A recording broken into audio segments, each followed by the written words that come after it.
แต่กันหุ่นเสร์มังตูอีสามรูปีโซมัง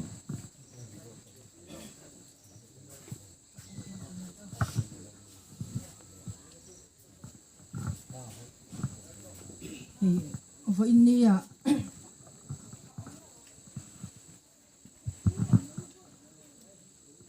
ลำโซลขวาอินกงทาร์กันเนกงปุยชะเดไม่กันเนลมนะหุ่นหุ่นเสร์มังตูรามินหันรัวเทียลมกติลำโซลขดลางตานหุ่นชินเชียเลหุ่นปอยหมดตักอันนี้ก็เสียอารมณ์กติเลนี่ปะเทียนถูยังไงทางโซลในไซเลขบูบุ้งสมงาปริยัดจางเรียดอาจังเฮียนกันเชียร์เงี้ยสังเมกะสูหุ่นสุกันบังเมกะนี่ให้มินโมเลมินเชียดอังินตูนมาจังกันโลโอเวเมมกงปุยชาเตสรการมังเตคอนทรัคเตอร์เล่ขดลางช่วยตูเตมังอินนังอินมินเปเดตาอินเนนามาสาอินลมทูภาษาเบรินกรุ๊ปตุยพัลกรุ๊ปไอโอทุสายตัวอันโซมังะส่วนดินหุ่นรนมังเซล่าอาการละก็แห้งอันสายเตยส่วนเตหีเริ่มจากอันนี้นั่นนะคุณกันมังเจ้าเจ้าดอนเนี่ยตุยพัลกรุ๊ปไอโอจังทุสายตัวอันโซมพัดเตียง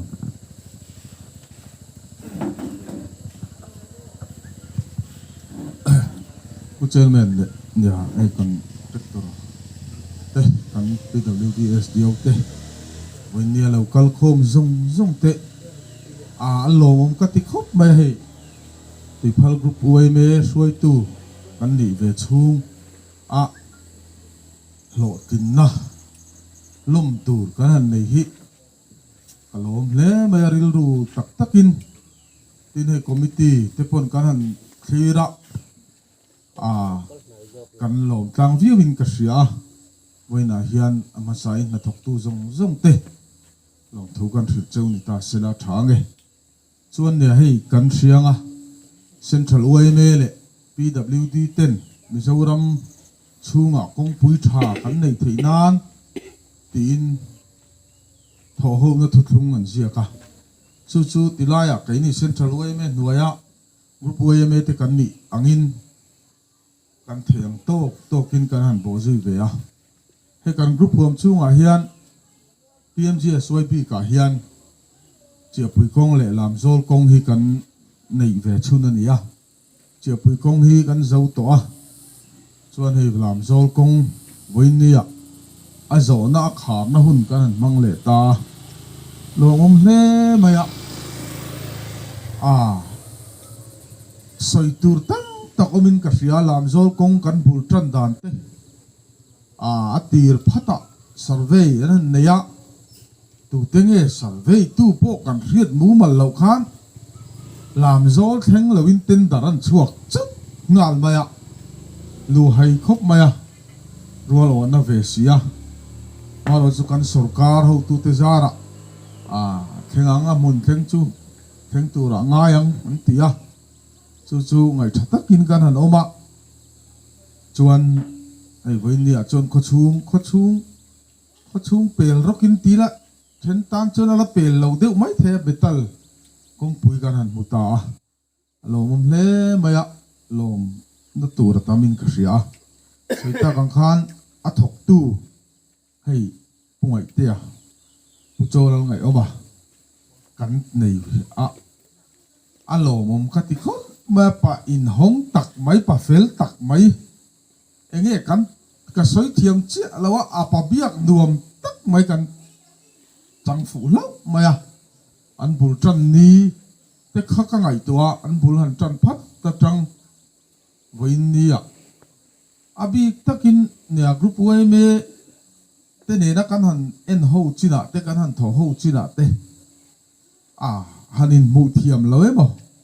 จงคำมอยแล้วว่าหันินบะมาฮิไว้คัดมากันนี่แล้ววะที่ให้ไก่นี่เอาไว้เมตเพชรเอาปังลำเดียวกันเนี่ยทลายลำเดียวเตกันหันดูทอลัวตะเฮติจอกเฮียนตีเตปกันหันในชีนะคอนแทคเตอร์เฮียนกันใส่หิงไงมายเอาไว้เมนี่ชวนอิน in phan niam thei zel maya alo mom khop pin ka ria achunga po hian lom thu kan soi duwa tin nia mizoram puma nia hei kan thewanga central oimele pwd tho hu hun tho ho na te po hi hei kan group then khata tang phei chuan tho ho to lo ni ro se sarkar ne na kan tho ho nei ti tom ni ro se ti rot na te po tu na hian a lut me ka central coordination committee te la ngai tu ten maro chut ne chung zong te ka ngai tua voin ni a kai ni chan chin han mu hi chuan kan lo thok ho lawang ti hi la om khop pin ka thunga central ome ei whatsapp group a te ko hian ka soi zewa tho ho na thu thung chung chang hi a tu thiam lo nge niang a then khata hian lung oi lo na hi ari na sa cái ni là hi har sat na eng ma kan tok ve si lo ti te pon kap pos ve hiala chu abul ber chu cái ni lam awe me lam fel wang kha nit lawa contractor kan nei that wang ania kan contractor te le department a thok tu ten thanem ngai takin min tho puya hei han ngai tu me mai chuan trong moi lo ni lo sela lam zol kong ti ania khodang zar zo kal tlang om mia lo lam zol tan liu kong pui sarkar ni na minon pe po hi alo mom hi ka ti khop mai hei ti khang lang ile group wai me kan lo om rei ve to a ti tai la om rei ti chu moi lo nga kan soi tun te hung zuin kan lo tel ve a lam zol la fu line committee kan ni da kan ko thin lai ti kha ka ngai tua phur chung zong kha chu committee chu lam zo la chu na chi lawang te kan han tia amaro chu kan han ko lu chang te khan amator kal the eng motor khe ti te kan ngai tua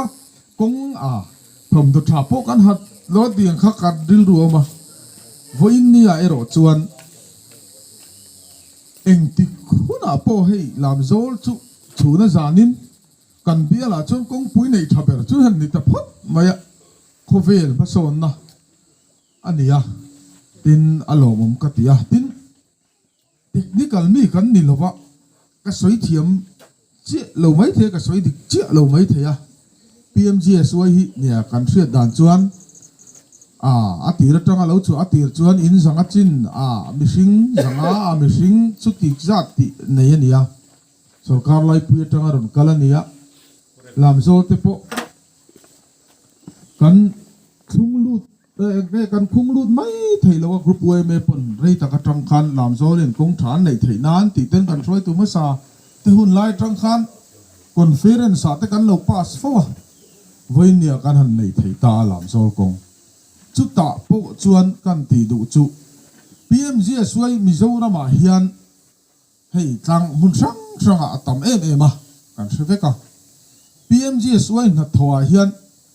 atha berang em o ti hi karil ru hena omma atha berani lo pon atha ber jinga mi chu ni karinga nakina hai kan SU te kan JE10 na technical lam anlaron soi tu ra kangaya kainin a quality tak kan reve lawa khol mangin engkim khei alai atang kan han tia kongpuen han lai jawa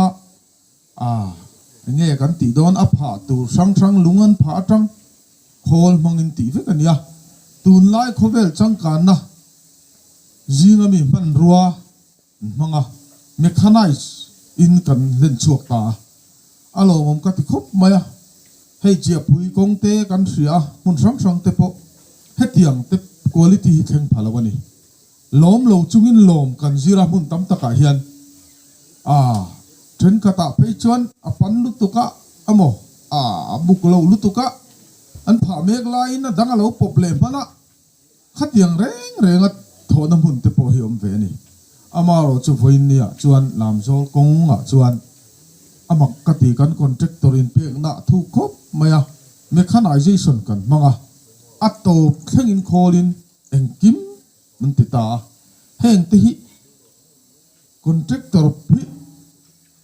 ne na hian lom thu soi na tham om nin ka ria ka ngai tu na chuan tin pathatak mai pathian chi mi kan ne ya lok na lam aya na thadu mi kan ne ya ei chu away me kan tel ve chung chuan tiếng lam kan soi chuan kan soi bang don lo ni kan ril ruwa athar zel don ani ti lai te ka ril ru oba voin nia hian nia group way me kan in rol ve hi atam lo khop maya kan ti thei tok hei department tenen joint inspection te kan han tia heti lai hi thalove heti lai hi thalove ti te minute te kan han siama chung te chu kan SGO te kan JE ten lo po zuya contractor ne na ti lai hi inspection no ta khan kan tian tia chu that takin lo po zui zela voin nia hian kong tha un tha chu kan in her chu puita a alo mong khop maya lam zol brams lam hian an la soi ve tura chon ka ngaya ma ro chu kan soi tel du chu a lam zol ueme a bran chuai me po hian an kong that na tur hian an phur chuak ve khop pin ka ria kan suai tu fel tak tak te hi committee hian voyang zang en soyang o ka ti china voyang zang e kong atan hian an rel ho thin ang committee mai pia lama ti te kang ril ru oma kai ni te mai te po kan suai tu te ne hian voi tam hi kong chung chang hian kan in bia kan in phone ron kal te u ron phengai ni anan tia the chin kan han tlan dora maro chu he ti hian anin pek na ra chu voi ni kan muwa chu ti lai chu oi me kai noi ding kan ni wa kan oi me lam ngor kha kan thur dewa chu ti rual chuan hei a VC te po VC tho pui nuam tak mai an lo ni zela kan thian tha te vek ngam tlak takin kanin awa kong thanga om dei te po kanin aw long ngam tlak takin kan thok khowa voin ni kan thleng ta ania tin kan tho ho na ko hian kan department te kan contractor te mit kan chung lo le in ka ringa achan chu soita kan khan ke ni ang rual kal kho mina ani hi atong ring dewang tia than kho mai kha kan ni dewa thiam na nei lo amaro chu tul nia kan sia chu soi khe mi lo kan ni wang kan in dor na sang hian ti dik lo te ti fu lo te kan soi lo tur soi te kan nei ka ringa me te po hian chunga te po chuan kong kan hon niat a hian min thra thiam in sia thiam na kha kan bei kan nge na min thra thiam ram turin kan in bei sei ni ta sela eng po ni se alom om ka tia voi nia hun kan mang thei hi tin contractor te pathian ti mi tak thanem ngai tak mai pathian in heti lai bial tan min pe heng te po hi karil ruwa chuan lom thu soi na tham ning ka ria chung te chu soi tur tam tak om singa toy fel dewa kan soi ni mai sela soi kim le pheng phung te po kan ni ka ringa om kim lo om ani pon nakina kim lo angin kanin sa thiam mai don nia ka soi ti tok ni ro se kalome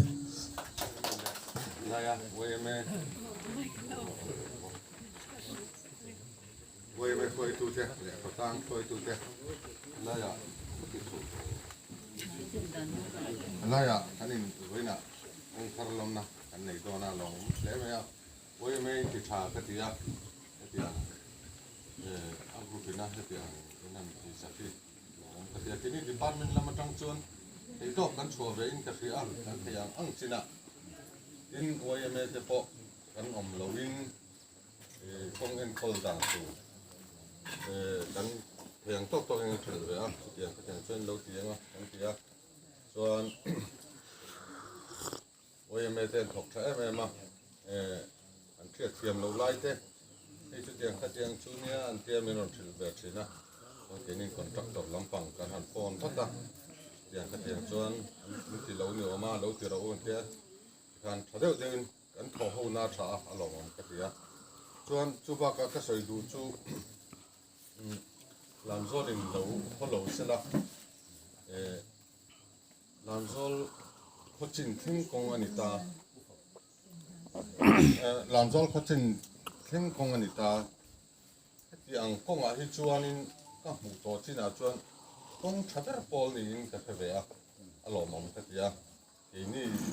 ngô pa sub division tan po hian a chon om ka tia ma se nge hun lo local zela kong hi ni an zel ang chu kan che pe lawa ma se tuna ka mu da na hi chuanin je soi kong a chuanin a chuan om dar pol ni vein kan tria ei kan contractor te po hi a mai wong ve deu ni ngat ga kan pu ten na te po ron mu pi ro ya ka tiang chu kan zo ve to ni te ji ya ni pon pu khopa ma se an la rong kal tura ngai la mun danga chuanin ei kan thia tangin zong lo zong ling thei lo te om thin ani ma che hei pungai te hei kan pak ve tu na chu aman khol tha anei lo wang khol thamang tu te apuna hian kan kong hi kan the theu mai thea me tar thuma zau tur ani ta ma se kan kong hi te chuak vekila 5 meter in tar vala point teila meter thum ai traffic ini maya achan chu pakhata chuan holina an tho hian atira ante ai sau kan holina ai nei selta anan compact kan azau da zel mai ni chuang chuan in an potan po lam zo tan po til tha tak nin ka ria chu lawa kan material man po hi lai lu pui zol lu hi alo thai me chu wang chuan tinga kan sayang kong thatak ani zel department chuan kan dua tin har sanna in nei pon sei se lo ula ei kan pun he na hem lo sei nga ni chu atet ka mai tur kan nia tiang kha tiang chu patero tiang karam ti le mai dona tu lang ang kha patang koi tu te sapung lawin nge dewani ti te ro mang chin chu ni ro sil zel tu ra ngai la chu ka sei te tok ni me te sia tu lo te we tu ka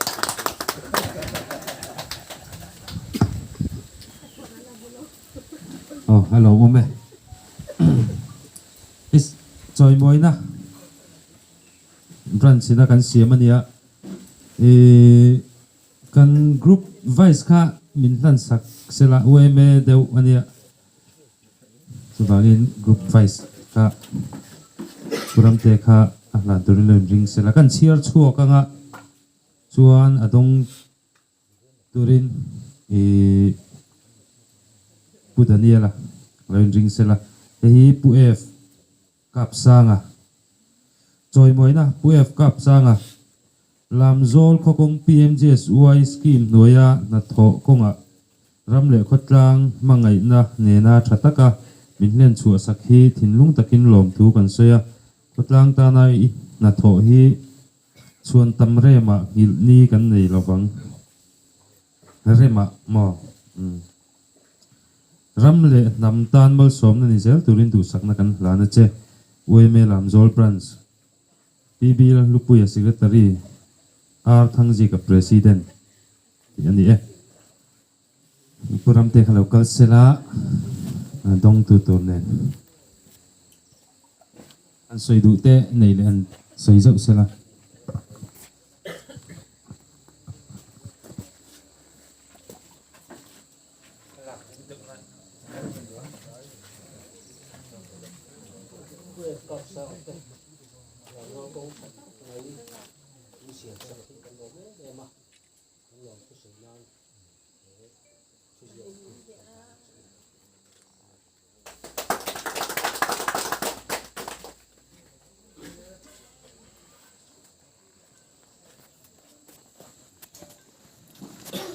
lo mo me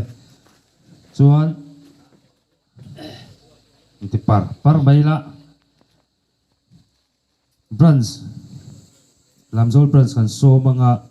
chuan VC le contractor ani to maya aba khiti mai kan em kan ei chuan troi tu te kan men se mai ta ula i branch ayo lamzol branch ayo soi tu som le phatang Kuchaman alo mame even group OMF loi tu te meron troi o ma tin kan department kan SDO le staff te PWD lam te miron ho thei boka lo mom hle in ka sia khotlang ai o te ne ume tu na chuan hei choi moina thu zia kan lan lenga pungai te a chuan kan president in han lan sela chuan a dong tur ding chuak box sela chuan e pungai te a e kan contractor thu sei zui ngal turin kan som zui ngal ni box sela atrangi o pungila lo chuak sela atong turin chon ama po hi lo ding ve sim sela thang ka chiaranga a thu hi choi moina pu cholol ngai oma lam zol khotlangin pile pu chena kan nga fa kong pui tha chu har sana tam takara abula tanga to min len chu asaka I thanem ngai na le thorim na hi kan the ngil ngai lovang midang tan mal som na ni sel turin du sakna kan plana che I khania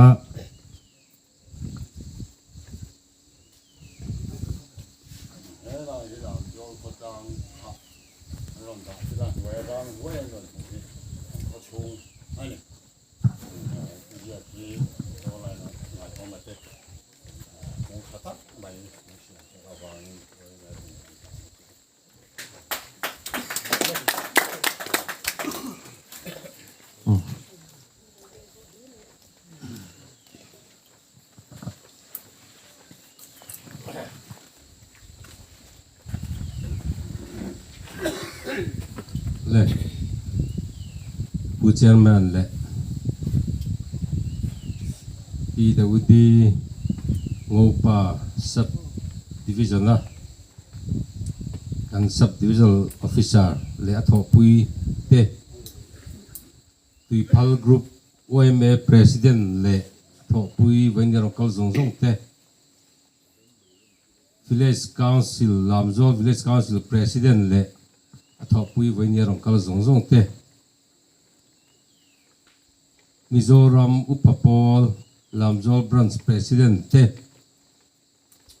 mahila kanti MHCP Lamzol branch president te le Evandia Lamzol branch OMA president le atho pui te Vanya helaya kun limom tak min buat sei saktu te kan tibi kange le Vanya ro kal khom zong zong ten jivain chỉ bài căn buộc mà sẽ đủ chưa à? Thế vấn đề hiện xây tu hi bắc khát mà các buộc xây đủ là vợ ăn chăn chú các buộc xây bảo cho xây tu các ngã lúc tu cả bảy trên các uy đón xía à riêng các chung tiền mình ha vắng tí các là vàng buộc xây mía là vợ tối tiền xây rộng mấy tí khan buộc xây đủ biết là viên các ông pa xây tu hi các ngã khóc mấy căn bồn in trần na atanga voini kan ngai tu hian maro chu ama sak pera ro chuan voinia he kong min zo sak tu he kong min pe tu he kong min siam sak tu kan pathian chunga ama saberin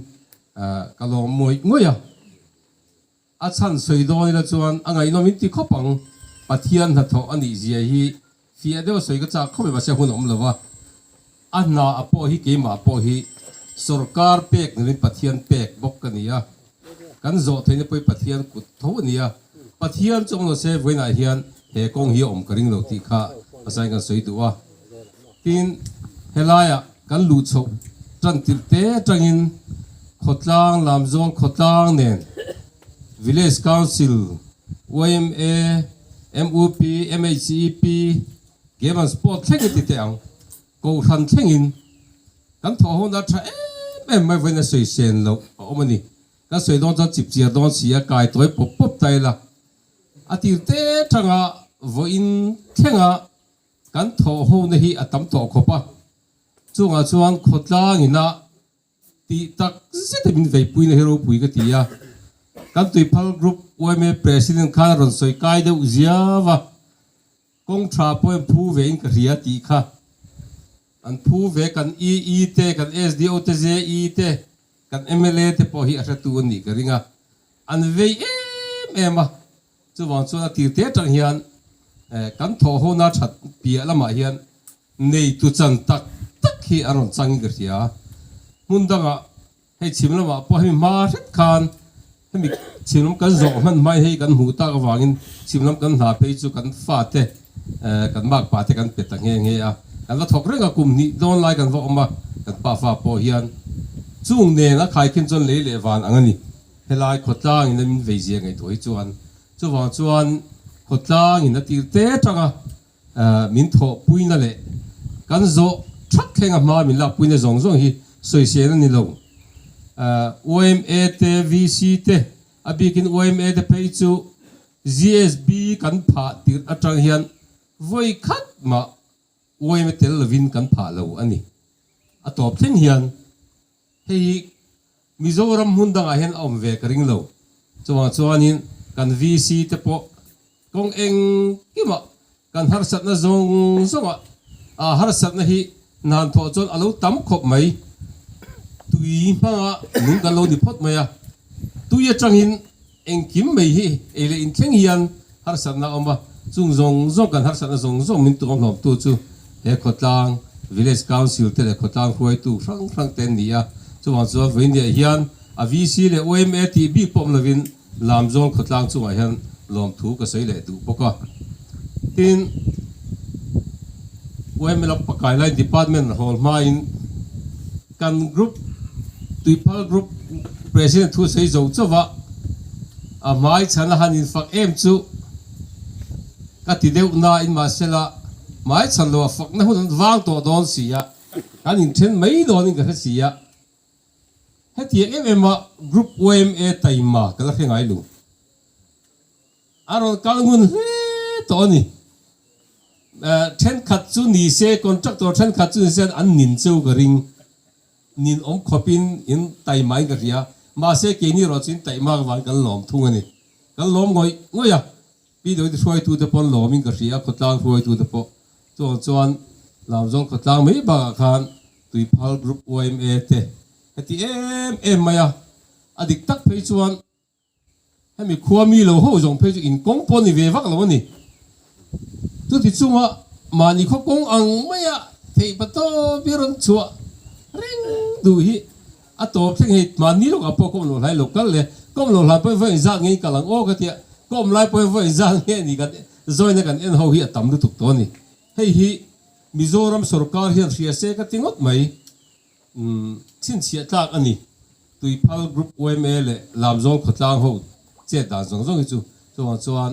kan tui phal group OMA president thok pui zong zong chu pen lom thu kan soi tak mewa central OMA kan mel riat nei ang te bula po hian kalo chen ve ang ti kha kan in tiam ve nge chuan abul pui ber department an nia kan department te kol subdivision in min bialai tang to in khozol division huai kan oma kan hi acha em maya mania time extension ka zuk sign tira ai zola ron tan chho tu kharon cholo mai te khozol ri ron chu don min long ha ro ka tia ani ron tlan lu ro zana po se kan ina tia zia chok anga tia ka zuk tlan lu ta chuan thil pakhat mi zo ta pungoi te ming mi ron sign tir hian ka en thin ye en thin lo ti hi ria ma tia voi khat mai le en lo ka tia en ti nge ria te thil ka chi ga lo en ti en lo chan ka tia ka en du lo thil tul lo ni tiang te ka du dan ni se chot a tir tang in zo hun thei tur hi extend pop ka du thil tul lo kan tia chu en po ngai ka te lo sign ri mai ni tia chu ti khop chon kan ta ni hong ani kan i mo chuan kol kul subdivision min bialai tang to in kol kul subdivision officer te po aron kal renga hei tu na ngo pa subdivision thar min bial tu min pe thara hei hi ama mi te kan soi sel ni lo sei khotang in revek thowa i kan ho tu ten in reveka dot pon ni lova ama mi te kan thal tuk ma se anum hun te lat wang ani mai thaya anron kal hi changkhat deu tal ania ngo pa min bial no hi chu ani tùy phá group quay mấy cái sợi anh chụp khăn nhìn ống khổ phía hơn cả là hết thì em mà subdivision SDO lệ a team TZI TSAT mà nhìn là thọc tới vil này Mizoram mà cái là thế nào cái thọc về trước tổ mấy cái bộ mò cái thiên gia là khó thăng là mà bộ mar là mà bộ chim là mà bộ khó chắc là bộ cái thọc về đó department này tu pi đâu đi tên thì em mà anh vil này nó muốn đi cái là thế nào mình vil này gọi ngồi à bị cái bộ phật phải chứ cái thọ bui thì bộ cái hộp bằng em ô thì khóc hiền à rồi vil này cái gì à xe cái lúc sai hậu tu thì bộ cái zot ta tổ pa in em cái cái ta cái chặt đủ vàng nó cái chặt na đủ vàng này cái phát hiện nó đủ anh tiền lâu ninh mía là va alo cái tiền cho bằng chuan pi đâu đi ngopa subdivision le khozol division te chunga o hian lo thu kan soi ni sela chuan isin soi tong khan helai a hian ma ania tho tlang tum kan nia ma se sai tuala in sin contractor zong le department officer te min ko khom veka chumi kan kalna chuan in sin na puanga India ram pum puya Modi an PMGS suai hi pot toi thut pi kha puwa kum khat chia chan som PMGS suai uan hi state dang ajan tun tan to sian tia PMGS suai uan lamang kha state som le paruk vel chok ni to a aba chon tun mang to ta PMGS suai uan hi pot toi thut ten ti khan kan tan ho ka mang anga bavia ho i tho puya ka soma andi an na hi ka ena tha ka tia mundangan na po ka ena tha ka ti vai ko tho puya ka soma an lo rem tia an thok ho don ren rona mun ma zong zong engkim ka ko huwa kan kalsana ka engineer pujama a BE zo kha kamine kan kala kan ho tha a thani nuwa kan chawa eng malwa ti lo kan mang anga kan tlan peita an ho tu pa ber zain ta kha adam lo gawati entir ho chia kha kan vananga hei tun thengin chon ka khat chungin ma garon lang ti se than ni ve to mai le lawa to ho le lo ma yang kala kir le me don ka vatia ani kha ni kan in thian tha a min du sa em ba ama ko kha vai pa kha chuan lakiro tuna he kadam lo po hi kadam lo na salutu Kolkata kalle kangaya ka chuk thang lo ngai reng ro thakha chungin khol zong hi road roller le JCB zong hi ta chi zong vai hian sil polin dum le polin khu put mayang lo en reng ro lakire ro chuan ka puyang che izo ma theinan ateng teng pui theng ka tia Mizoram kan man ngai lo gitar ka peng chenga hai va panga karom peng che tiani tiang khan kan lom em zamanen he kan zong ho lo chu al ti em ai zol kan tan tha a ma se nu kan phone zui khan khatiang impact ti kom thei tere re lo a nu lo ka chuan a ruang thala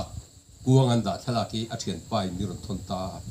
ka mit ke ta ngel po vai thi a si zo ka te ka mit tu hi ta ve ni ka khongai kho maya ti sen kan sarang chi kha lo nya thi ta chuanin ka ngai tu wang in lusai hi ka thian tha tak ta in thian tha top khok kan dia tun lo po hi ama in na ka thokho tam to a ka thokho teu to a ka he chianga mirul ru tha top mi tluang mi du am lo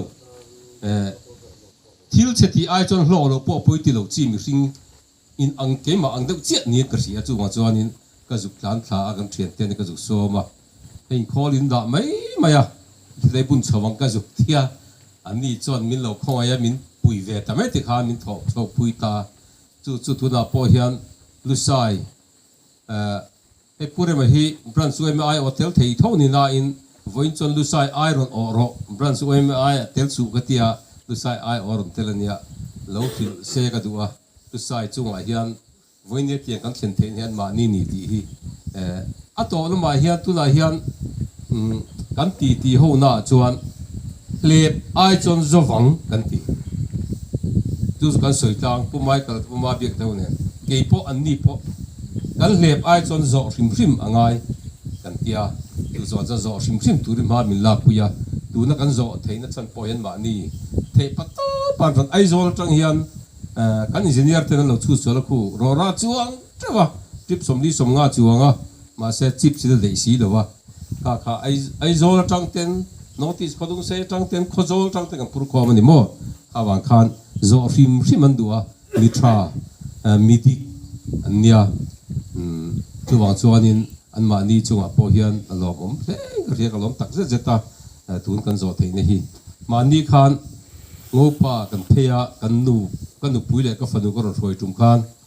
pukap sang fa pa pulal malaten lo oma along om mei zo lom nan te ke min lo tar saka kan va eya ta chon hun set pulal malan ron manga thu soina ron soi pi elwa tong try na cham tela makki ka ti ema PMGSY uana hian phase 1 2 3 4 10 thlengom ta ke ni phase 10 ho te kan ni ta chuan at bak chu PMGSY 2 a tian kal chho le a tiang kha kan nia ta chuanin normal khana ron soi ba ka tong try na khana hlan tela lalpa ani batsa hian za som kwa ai tamin an zo theilawa za som po ting lovin an zo thei zi ngai tir vai lom thu ka soyati kha atong try na ron cham tela chon ba na khan kan zot nga ka nak ka ho tu te ka zot thapa ka zot thapa na mani batsa hian tu ha za som ku ai tamin a zo la re ti ni chuan tu na ka compete pui te hi PMGSY 7 te PMGSY 8 te 9 te tu na ka compete pui hi ni ti hi ning riat sak me ula ka duwa ke mani batsa chuan za som kwa ai tamin tu na ka zo lo ni ti kha pulal malan mania ngopa aron sei chua ka makate khop me chung ji kan tel po chu ei kan tho pui te lu sai te khotlang te PWD te kan zawai kan ton rual na ra kha ni ti hi wen dia hian kan sei duwa chuan ei a soi tur ka nga ka ti kha ka soi vek lo bonga i kan lom em a ma se tu na hen ka du ngoi chu kan trin don na ya ma se trin tak chu kum nga nu alangai don kum nga ai tam completion hi ti kan pek theng ka thelo kum khata nge kum chan ve nge completion min pek ka tang kum nga kan la vil do na chu min do kan trin ma se zual pui kan trin do na chat tak ka trin hi kan duwa kan sei duwa chu a pi do dia po weme a po khotlanga po mi mal le pol ho ang chi le pa that un trin kan duwa thade ulo thilo lo om hi chuan nin sil ru ula ka duwa nin sil ru ula tin kan sei du bera chu kum thum bor helai kan lo om ve to a tran luat wangte thanem ngai luat wangte ke ka zia rim hi nei tu ni na nei hal mai chi hi kan ya tu na po ka intilam zol em maya khotlang ta ne ka tang hal pi lo dia po khan to ka then hala an ni pon delhi thengin thil thon thaki kan VCP te khan riat ka ringa don fo phur chu lai poi video lo la vek ro u delhi kan thon thadon chu lam zol khotlang tan da kina mal som na ron hon tur lo ni eti ko pin chu po chu kan bei khal po tiang khan ka kuang lo poi nor pop chi kan ya khanin ka fa te no ni po ka chung ko poi ni po ka ei ka fa pa te po hi dani he zai dam an ti ma se riat su ala nia tin cheve to ke mang tho nia khanin in poi lo soi thil lo ti dik tok lo kan thanem ngai lu vam kan thil riat sual wang te mo mi ril lo ti na te mo pol le mi mal ang po in tu po api le udi po wme le khotang ang point ti ang kan lo nei pal ni chuan voin ni min ngai dam ula ka duwa kan ti lui ani lawanga in lu ti nat kan du van levin emo hria sual pal le thanem ngai lu wa te nyang ti kha kan sei du chu wang chuan takin takin an tin tumila tin kong hi pathian he na ke ni chung ko po tong trai nai kan hlan sa a min ti he sak tur hian tu tiang tu dong khotlang po tong trai ne group wme te po tong trai ne na pathian he na pathian en kol na in lo dir pui tur he kan ngen chuwa chumi pialama chuan anei tu chan changa kong hi lo en kol chun zom tu nang nei tu in liang che hian lo en kol chun zom zel turin OMA te VC te MHP MUP te le kotlang